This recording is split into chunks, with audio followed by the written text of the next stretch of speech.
एक महात्मा 20 वर्ष से पेड़ की छाल सूखी हुई खाते थे, इसलिए काम विजय के लिए। किसी भी तरह का शरीर में पुष्टता ही ना होगी तो काम क्या करेगा। अवस्थी मात्र हुए रहे शरीर, हड्डी हड्डी शरीर में रह गई थी। और तपस्या करते सूखी छाल जो पपड़ी होती है ना वृक्षों की, वो माँ पाते। तो बस कोई भोजन नहीं, कोई पत्ता नहीं, कोई फल नहीं, कुछ नहीं। तो ऐसे हो गए थे। जब 20 वर्ष हो गए तो कामदेव प्रकट हुआ सामने, क्योंकि वो उसी योग्य थे। और कहा हम तुम्हें पाए। उन्होंने मुस्कुरा के कहा तुम्हारी ताकत क्या कि तुम मुझे परास्त कर लो। बोले अच्छा चलते हैं। चला गया काम। दूसरे दिन जहाँ वो पपड़ी खाते थे ना, वहाँ हलवा लगा मिला, हलवा। अब उनका दिमाग काम किया कि जंगल में, घोर जंगल में बढ़िया सुगंधित घृत युक्त मिष्ठान। उन्होंने समझा मेरी तपस्या से डरकर प्रकृति मुझे दे मुंह मार मार करके जहाँ जहाँ पपड़ी खाते थे वहाँ हलवा लगा मिला। हलवा पाया। 20-25 दिन हुए, थोड़ा खून दौड़ा नस नाड़ियों में। अब एक दिन वो अपने टाइम से जाते थे उनका हलवा, तो जो टाइम से गए वहाँ पाने के लिए, तो देखा एक 16-17 वर्ष की लड़की हलवा लगा रही। वह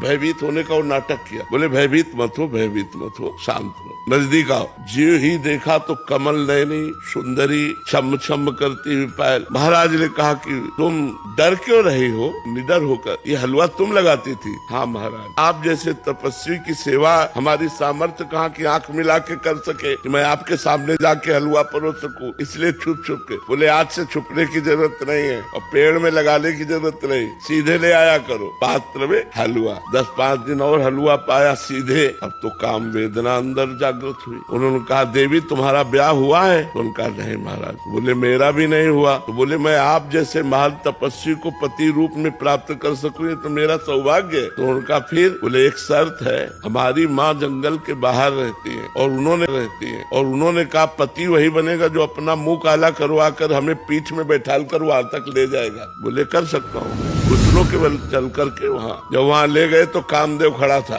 और बोला देख तेरी तपस्या को नष्ट नहीं करना चाहता, केवल ये दिखाना चाहता हूँ कि घुटनों केवल आया है एक मेरी माया के इशारे से। अगर मैं 5 बार स्नान कर दूं तो तेरे हाल क्या होंगे। तो उन्होंने प्रणाम किया।